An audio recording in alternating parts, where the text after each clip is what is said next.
BNP ক্ষমতায় গেলে সেনাবাহিনীকে রাজনৈতিকভাবে ব্যবহার করা হবে না বলেছেন বিএনপির চেয়ারম্যান তারেক রহমান।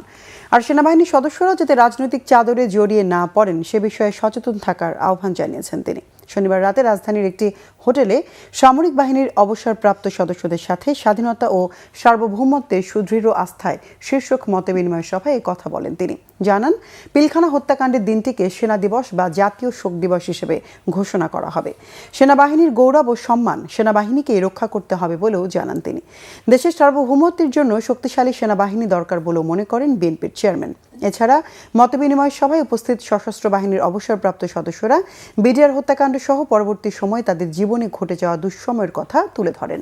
বিডিআর হত্যাকাণ্ড সহ বিভিন্ন সময় সশস্ত্র বাহিনীর সদস্যদের হত্যার ন্যায় বিচার দাবি করেন অবসরপ্রাপ্ত সেনা কর্মকর্তারা। রাজনীতি সম্পর্কে সচেতন থাকবে, তবে রাজনীতিতে বিলীন হয়ে যাওয়া অবশ্যই উচিত হবে না।